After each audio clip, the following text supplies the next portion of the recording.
warahmatullahi wabarakatuh. Alhamdulillahirabbil alamin. Wassalatu wassalamu ala asrofil anbiya'i wal mursalin sayyidina wa maulana Muhammadin wa ala alihi wa sahbihi ajmain. Amma ba'd.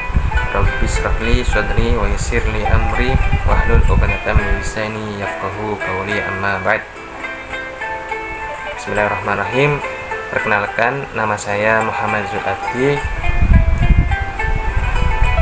kelas PAIC. Di sini saya akan mencoba menjelaskan sedikit mengenai memahami perkembangan tasawuf dan tarekat di Indonesia beserta kontribusinya. Yang pertama ialah tasawuf merupakan sebuah pandangan dunia yang tertuju kepada Tuhan dan tidak ada yang lain. Tasawuf juga merupakan hakikat dari ilmu filsafat dan juga ilmu ontologi, yang mana adanya hakikat ini bukan hanya untuk sekedar memahami dan mengkaji apa adanya, melainkan memahami dan mengkaji yang ada di balik apa adanya. Dan juga istilah tasawuf ini memang tidak ada di dalam Al-Quran ataupun Sunnah, akan tetapi ada pada yang didasarkan pada ajaran dan rumusan oleh para guru yang tidak bertentangan dengan Islam. Sedangkan tarekat di sini merupakan salah satu ajaran pokok yang ada di dalam tasawuf, yang mana ilmu tarekat ini tidak mungkin bisa dipisahkan dengan ilmu tasawuf dan juga tidak mungkin dipisahkan oleh para orang-orang sufi. Dikarenakan orang-orang sufi ini merupakan orang yang menjalankan tasawuf, dan tarekat ini merupakan ajaran tingkatan dari ilmu tasawuf tersebut, yang mana para seorang sufi ini yang ada pada tarekat memiliki sistematika dan jalan perkembangan serta tasawuf yang nantinya bakal dilalui oleh para calon sufi yang nantinya akan cepat dalam proses mendekatkan diri kepada Allah Subhanahu wa taala.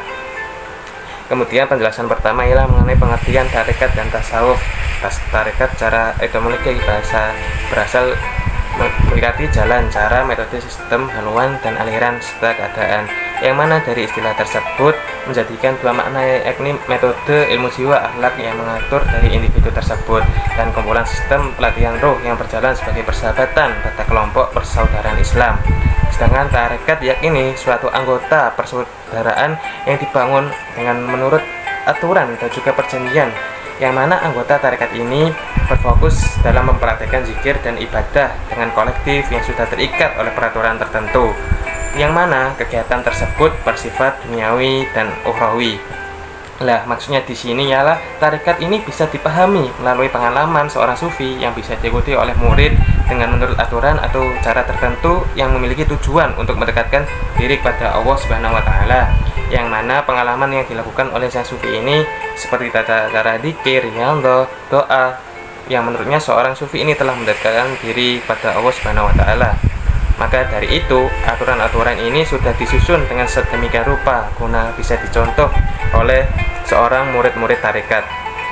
Kemudian pengertian tasawuf ini masih memiliki pendapat yang selisih tentang asal mula tasawuf. Yang pertama, tasawuf secara etimologi berasal dari kata sufa, yang memiliki makna sebuah tempat yang berada di masjid Rasulullah SAW, yang mana mereka disebut dengan panggilan as-sufa. Kedua, tasawuf berasal dari kata sifat, yang memiliki alasan bahwasanya seorang sufi membahas sifat-sifat Allah dan juga para sufi mempraktekkan ke dalam kehidupannya sehari-hari. Ketiga, tasawuf berasal dari kata sufa, yang berarti selembar bulu. Sedangkan pengertian tasawuf secara istilah atau terminologi terdapat beberapa pendapat yang berbeda yang dinyatakan oleh beberapa ahli. Yang pertama, menurut Sultanul Auliya Syekh Abdul Qadir Al-Jailani, beliau berpendapat bahwa tasawuf adalah mensucikan hati dan melepaskan nafsu dari pangkalnya dengan kholwat, riyadhah, taubah, dan ikhlas. Sedangkan Al-Junaidi berpendapat bahwa tasawuf adalah kegiatan membersihkan hati yang mengganggu perasaan manusia, menjauhi keinginan yang nafsu, mendekati hal-hal yang diridhoi Allah, serta bergantung pada ilmu-ilmu hakikat, serta memberikan nasihat kepada semua orang dan memegang dengan erat janji dengan Allah dalam hal hakikat, serta mengikuti contoh Rasulullah dalam hal syariat. Kemudian menurut Syekh Ibnu Ajibah, beliau menjelaskan bahwa tasawuf sebagai ilmu yang membawa seseorang agar bisa dekat bersama dengan Tuhan Yang Maha Esa melalui penyucian rohani dan mempermanisnya dengan amal-amal soleh. Dan jalan tasawuf yang pertama yaitu dengan ilmu, yang kedua dengan amal, dan yang terakhir atau ketiga ialah dengan karunia Allah. Terlepas dari banyaknya pengertian tasawuf yang dinyatakan oleh para ahli tersebut, dalam beberapa paradigma atau sudut pandang secara umum, tasawuf dapat diartikan sebagai salah satu upaya yang dilakukan oleh seseorang untuk menyucikan diri dengan cara menjauhi pengaruh-pengaruh kehidupan yang bersifat kesenangan semata, duniawi, dan memusatkan seluruh perhatiannya hanya kepada Allah Subhanahu wa Ta'ala. Tasawuf juga dapat diartikan sebuah upaya yang dilakukan manusia untuk memperindah diri dengan akhlak yang bersumber pada agama, tujuan mendekatkan diri kepada Allah. Selain itu, tasawuf merupakan rasa kepercayaan terhadap Allah yang dapat mengarahkan jiwa manusia agar selalu tertuju pada semua kegiatan yang dapat menghubungkan dan mendekatkan manusia dengan Allah Subhanahu wa Ta'ala. Tasawuf di sini ialah sebuah ilmu Islam yang memfokuskan pada aspek spiritual dari Islam. Dilihat dari keterkaitannya dengan kemanusiaan, tasawuf lebih menekankan pada aspek kerohanian daripada aspek jasmani, dan kaitannya dengan kehidupan manusia. Tasawuf lebih mengutamakan kehidupan akhirat daripada kehidupan duniawi. Namun di sini tidak menghilangkan salah satunya. Dan apabila dilihat kaitannya dengan pemahaman keagamaan, tasawuf lebih menekankan pada aspek esoterik dibandingkan aspek Jadi bahwasanya tasawuf ini merupakan pendekatan diri dan upaya untuk melatih diri dengan berbagai macam kegiatan yang bersifat bisa mendekatkan diri pada Allah, yang nantinya bisa memancarkan akhlak yang baik dan mulia. Pembahasan selanjutnya ialah mengenai perkembangan dan kontribusi tasawuf di Indonesia. Perkembangan dan masuknya Islam di Indonesia terikat erat dengan tasawuf, yang mana peran para seorang sufi ini mengalihkan secara kumulatif dan menegaskan peranan tersebut. Adapun bukti nyata dalam periode awal Islam di Indonesia, yakni Hamzah Fansuri, Samsun al-Sumatrani, Naruddin al-Ranini, Abdul Rauf al-Singkili, Muhammad Yusuf al-Makassari, dan lain-lain. Mereka adalah seorang sufi, yang mana konsekuensi tasawuf menjadikan diri salah satu tradisi intelektual yang berkembang pusat di Indonesia sejak masa awal. Tasawuf ini merupakan salah satu proses dalam mendekatkan diri kepada Allah Subhanahu wa Ta'ala dengan panduan menurunkan daya emosional dan spiritual yang sudah dimiliki oleh manusia, yang mana pada awal periode ini diutamakan dilakukan oleh mereka yang ingin dikenal dengan seorang zuhdah, dan pemikiran itu tumbuh dengan kecenderungan ini. Jadi dalam pembahasan ini yang paling relevan yaitu munculnya sebuah tarekat. Adapun tahapannya ialah ada 3, diantaranya pada saat tasawuf ini masih dengan keadaan sederhana, seorang guru dan mursyid juga hidup layaknya seperti orang biasa dengan berbagai aturan yang sederhana.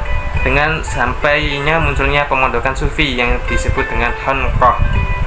Pada saat ajaran ini sudah berkesinambungan, telah berbentuk thariqah, yakni ajaran dan juga metode yang sudah ditransmisikan secara teratur, yang telah membentuk tarekat dengan tradisi yang mulai membaku. Kemudian pada saat tasawuf ini sudah terorganisasikan dan menjadi gerakan massal dan membentuk aliran dan sub-sub kelompok. Kemudian selanjutnya tentang kontribusi perjalanan panjang tasawuf di Indonesia, ini sudah menjadi suatu organisasi tarekat. Tarekat ini memiliki jumlah perkembangan penganut yang begitu cepat. Meskipun dalam hal ini berarti awam, namun tarekat ini sebuah organisasi pertambahan yang merupakan hal positif dalam arti yang semakin besar organisasinya. Maka dengan hal ini tarekat mempunyai jaringan yang begitu luas yang sesuai dengan tingkat penyebaran tarekat. Sebagai sebuah organisasi, tarekat ini dapat mengembangkan secara sengaja dalam mengirim perwakilan seperti khalifah, badal ke daerah-daerah tertentu. Hal ini meskipun sering dianggap sebagai pengembangan konseptual, akan tetapi hal ini mendukung kemudahan mobilisasi massal yang pada saat itu sangat-sangat dibutuhkan. Tarekat memiliki peran yang aktif dalam berbagai macam peristiwa yang masuk dalam sejarah Indonesia, terkhusus dalam protes menentang suatu penjajahan, yang mana peran yang dimainkan oleh tarekat Samaniyah ini menentang usaha penduduk yang ada di kota Empek-Empek atau kota Palembang dengan kekuatan Belanda pada tahun 1816, atau dalam perlawanan yang ada di Kalimantan Selatan pada tahun 1860, dalam pemberontakan yang sangat terkenal yang berada di Banten pada tahun 1888. Ada indikasi kuat yang melibatkan tarekat Qadiriyah wa Naqsabandiyah, yang mana hal ini terkhusus pada penyediaan jaringan mobilisasi massa. Dalam tasawuf, usaha yang dapat dilakukan ini dengan 3 tahapan yang ada dalam ajaran tasawuf, yakni tahali, tahali, dan tajali, yang mampu dalam memberikan solusi terhadap kondisi sebuah masyarakat modern yang sedang mengalami kerusakan moral dan hamparnya nilai spiritual karena meninggalkan ajaran agama. Dalam ajaran tasawuf ini terlihat dalam memberikan sumbangan positif yang bisa diamalkan dalam kehidupan masyarakat yang modern dan juga bisa digunakan sebagai solusi kepada masyarakat, yang mana hal ini digunakan untuk benteng menghadapi berbagai macam masalah yang ada di kehidupan masyarakat modern ini. Ajaran tasawuf ini juga perlu dipraktekkan dalam kehidupan yang modern ini, baik itu dari aspek ekonomi, politik, budaya, sosial. Dengan adanya penerapan ajaran tasawuf ini dapat menerapkan prinsip moral Islam yang mana nantinya akan mewujudkan kepribadian manusia utama yang mampu untuk menjadikan masyarakat dan bangsa yang baik dan juga bermanfaat. Adapun nilai-nilai dari ajaran tasawuf ini yang bisa diaplikasikan dalam membantu masyarakat untuk mencegah hal yang tidak baik dari kemajuan teknologi. Di sini terdapat beberapa ajaran tasawuf yang bisa diaplikasikan guna mencegah hal yang tidak baik dari kemajuan teknologi, yaitu yang pertama ajaran takarub ilallah, yaitu mendekatkan diri kepada Allah. Pendekatan kepada Tuhan ini dilakukan dengan kontemplasi, melepaskan diri dari jeratan dunia yang selalu berubah dan bersifat sementara ini. Nilai dalam ajaran ini sangat dibutuhkan oleh masyarakat modern, yang mana hal ini dapat memberikan keselamatan dari jeratan dunia. Kemudian yang kedua ialah ajaran tawakal ilallah atau berserah diri pada Allah. Ajaran ini memiliki pegangan dan jiwa yang kuat, karena ajaran ini dapat menyadarkan sepenuhnya kepada Tuhan yang Maha Esa. Seperti halnya orang yang sedang naik pesawat, mereka tidak akan mengalami rasa nyaman dan senang jika mereka masih takut jatuh dan mati. Dengan demikian, orang yang memiliki rasa tenang dalam bertawakal dan menyerahkan semuanya kepada Allah atau Tuhan, karena hanya Tuhanlah yang tahu segala urusan yang terjadi. Kemudian yang ketiga, jalan sikap ridho. Dalam hal ini, jika seorang mempunyai sifat ridho, mereka akan terhindar dari sikap frustasi dalam menghadapi tantangan yang kehidupan. Yang mana orang yang ridho ini yakni seorang yang pasrah dalam segala sesuatu yang telah diputuskan oleh Tuhan. Kemudian ajaran zuhud. Ajaran ini memiliki prinsip dalam membentuk sikap yang tidak mau terjebak dalam pengaruh dunia yang fana, yang mana ajaran ini sangat tepat dalam mencegah sikap yang materialistik dan hedonistik yang ada dalam kehidupan modern. Kemudian ajaran uzlah, yakni suatu upaya dalam bersikap sendiri dalam perangkap dan tipu daya dunia, yang mana ajaran ini dapat membantu masyarakat modern yang menjadi mesin dalam kehidupan yang tidak dalam memiliki arah. Ajaran ini juga bisa membantu masyarakat modern dalam memberikan kendali dalam kehidupannya sesuai dengan nilai ketuhanan yang tidak larut dalam pengaruh dunia. Ajaran sabar dalam terminologi tasawuf berarti keadaan yang kokoh, stabil, dan konsekuen dalam pendirian. Jiwanya tidak tergoyahkan, pendiriannya tidak berubah seberat apapun rintangan dan tantangan hidup yang dihadapi. Kemudian sabar dalam ilmu tasawuf ialah sabar merupakan kewajiban yang harus dimiliki oleh seorang sufistik. Menurut Junnun, sabar adalah menjauhi pelanggaran yang tetap bersikap rela sementara merasakan sakitnya penderitaan. Dan sabar juga menampakkan kekayaan meskipun dalam kemiskinan dalam kehidupan. Kemudian tawakal yaitu menyerahkan segala perkara dan ikhtiar hanya kepada Allah Subhanahu wa taala serta berserah diri sepenuhnya kepadanya hanya untuk mendapatkan manfaat. Ilmu tasawuf dapat diartikan sebagai sikap bersandar dan mempercayakan diri hanya kepada Allah Subhanahu wa taala. Adapun menurut Al-Ghazali, tawakal ini terbagi dalam 3 tingkatan atau tahapan, yaitu tawakal atau menyerahkan diri kepada Allah, ibarat terdakwa menyerahkan semua perkara kepada pengacara yang dipercayainya. Kemudian yang kedua, tawakal atau menyerahkan diri kepada Allah, ibarat bayi yang menyerahkan diri kepada ibunya. Dan yang tertinggi ialah ibarat jenazah yang menyerahkan diri kepada petugas yang memandikan atau menguburkannya maupun yang mengafani. Kemudian qanaah. Qanaah ini merupakan rasa cukup, menerima segala ketetapan yang diberikan oleh Allah dan memohon kepada Allah tambahan yang pantas, dan berusaha dan bersabar dan bertawakal kepada Allah. Dan itulah qanaah yang tidak tertarik oleh kesenangan duniawi karena menganggap semua itu hanyalah tipu daya manusia.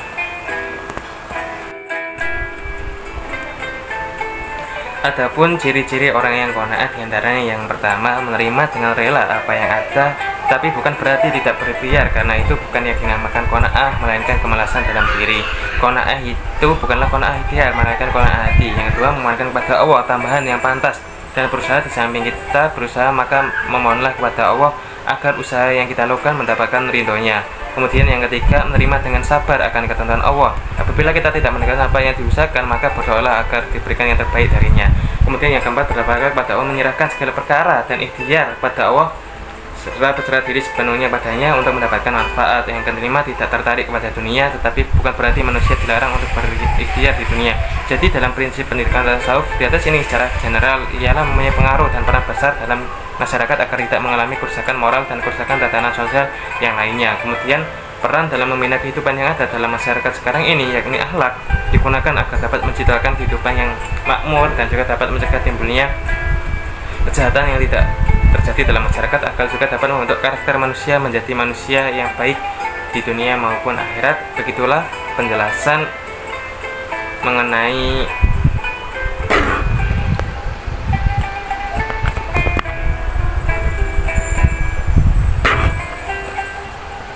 peran dan kontribusi tarekat tasawuf di Indonesia. Selanjutnya,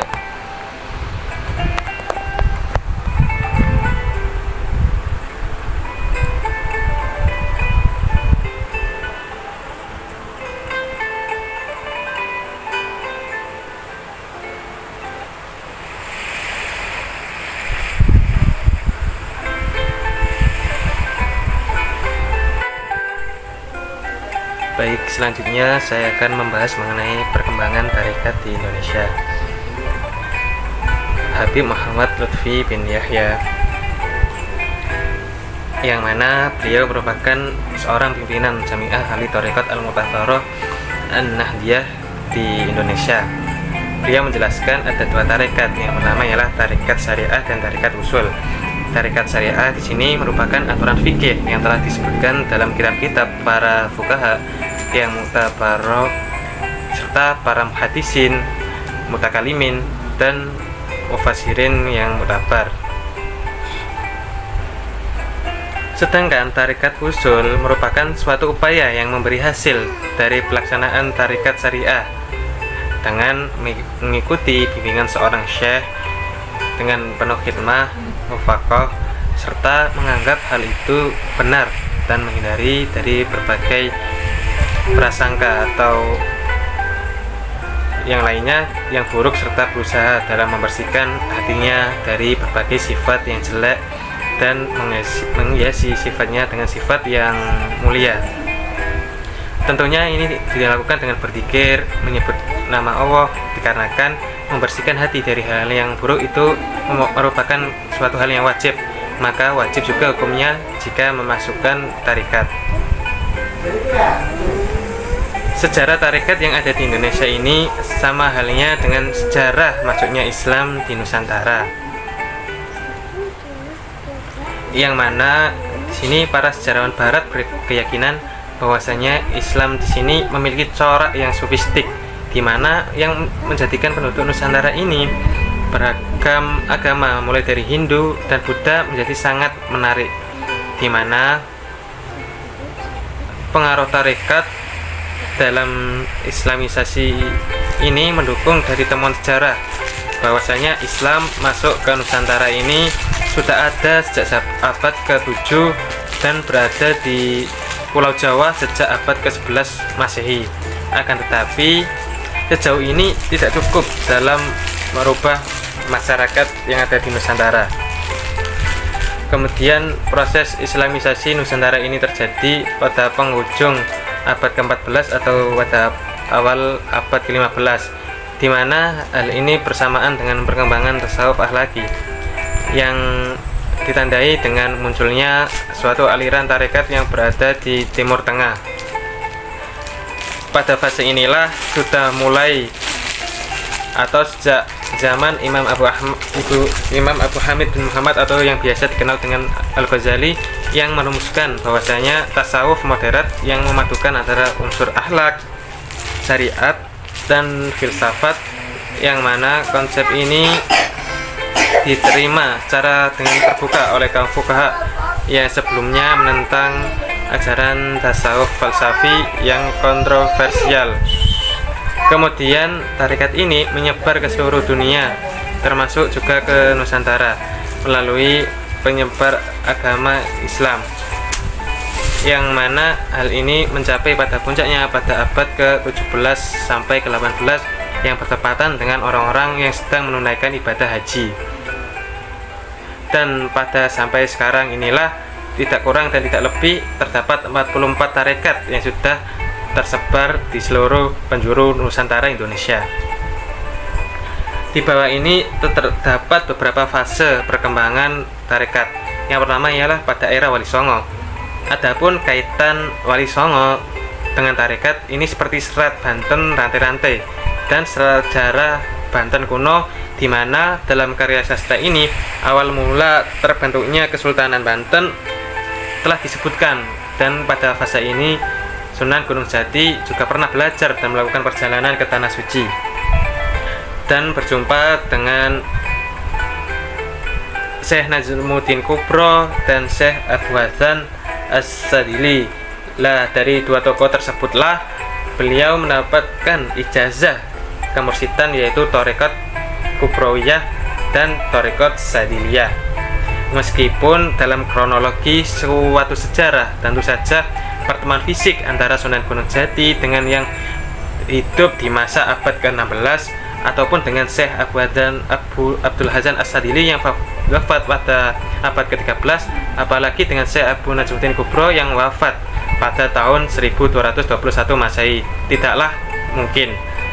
Di sini kemudian Sunan Gunung Jati merupakan salah satu yang termasuk dalam Wali Songo, yaitu di dalam Babat Tanah Jawi. Sunan Ampel ini memberikan pengajaran terkait dengan tarekat Naksabandiyah, yang mana Sunan Bonang diceritakan kepada Caita Lasem dan Hikayat Hasanuddin yang sempat tidak jadi berdakwah di kota Kabupaten Kediri, dikarenakan disebabkan beliau menggunakan pendekatan fikih yang kaku, tidak luwes, dan kemudian beliau pindah-pindah dengan menjadi imam masjid agung di Demak.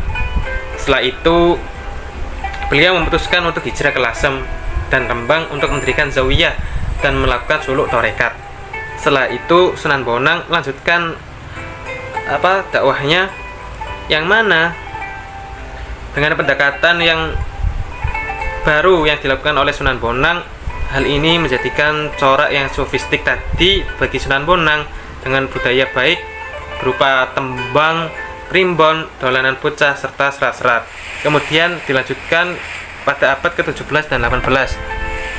Pada abad ini, tarekat yang tercatat masuk ke Nusantara Indonesia ini pada awal periode yakni ialah tarekat Qadiriyah, Satoriyah, dan Rifaiyah. Dari tiga tarekat tersebut masuk ke Sumatera pada abad ke-16 sampai ke-17 dengan secara bergilir. Kemudian Syekh Abdul Rauf Singkel mempunyai beberapa murid yang mengikuti jejaknya dalam menyebarkan agama Islam dan tarekat Satariyah, yang mana ulama sufi yang terkenal dan pernah berguru kepada Syekh Ahmad Al-Kusasi yang berada di Mekah. Kemudian tarekat Satariyah ini menyebar di Pulau Sumatera Barat tepatnya. Kemudian tokoh yang hidup pada masa Syekh Abdul Rauf Singkel ini, beliau juga pernah berguru kepada Syekh Ibrahim Al-Qurnia dan para ulama sufistik lainnya yang berada di Timur Tengah, misalnya seperti Syekh Al-Makassari, yakni ulama yang berasal dari Sulawesi Selatan, yang mana beliau setelah mengembara ke Damaskus, Syekh Yusuf ini kemudian pulang ke Nusantara dengan membawa ijazah kemursidan Thariqat Naqsabandiyah dan Qadiriyah, serta Thariqat Satariyah, Ba'lawiyah, dan Khalwatiyah.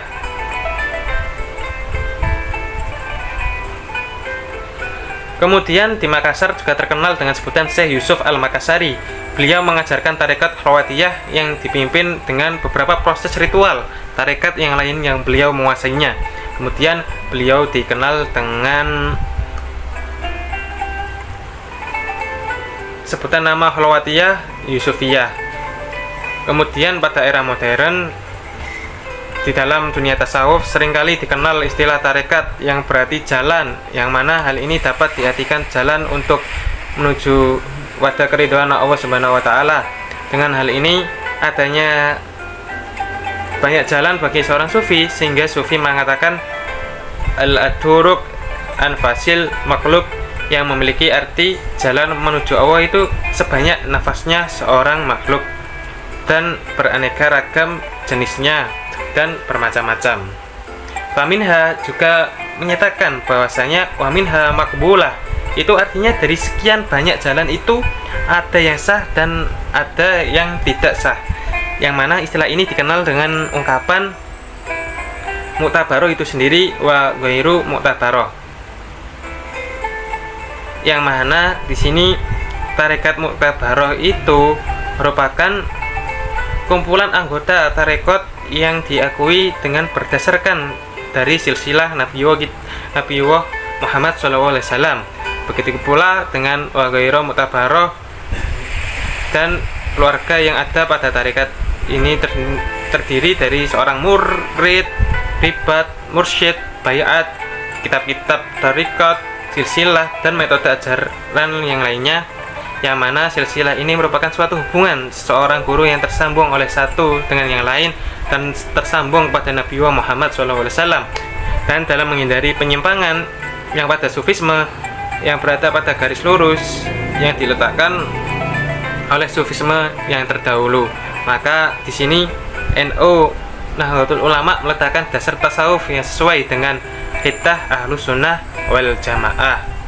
Lah, dalam kerangka inilah dibentuklah Jatman, atau yang lebih dikenal dengan Jamiah Ahli Thariqat Al-Mu'tabaroh An-Nahdliyah, yakni yang memberikan wadah dan rambu-rambu kepada masyarakat tentang tarekat yang mu'tabaroh dan ghairu mu'tabaroh.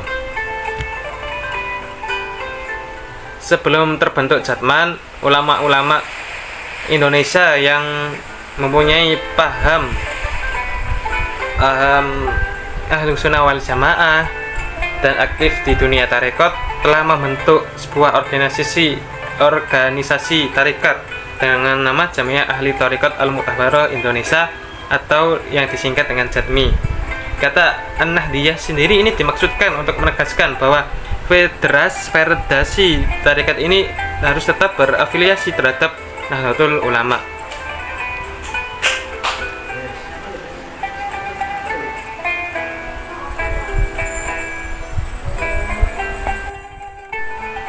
Selanjutnya ialah kesimpulan dari pembahasan sebelumnya, ialah tarekat secara etimologi berasal dari bahasa Arab yang memiliki arti jalan, cara, metode, haluan, dan aliran serta keadaan, yang mana dari istilah tersebut menjadikan dua makna, yaitu yang pertama metode untuk ilmu jiwa akhlak yang mengatur suluk dari individu tersebut, dan yang kedua merupakan kumpulan sistem pelatihan ruh yang berjalan sebagai persahabatan pada kelompok persaudaraan Islam.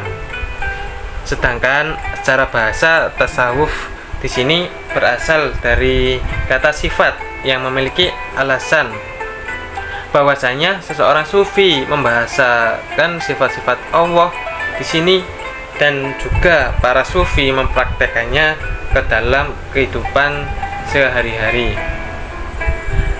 Namun secara istilah tasawuf ini merupakan pendekatan diri dan upaya untuk melatih diri kita dari berbagai macam kegiatan yang bersifat bisa mendekatkan diri kepada Allah atau taqarrub ilallah, yang nantinya bisa memancarkan akhlak yang baik dan mulia. Kemudian untuk perkembangan dan masuknya Islam di Indonesia ini terikat erat dengan tasawuf, di mana peran seorang sufi ini mengalihkan secara kumulatif dan menegaskan peranan tersebut.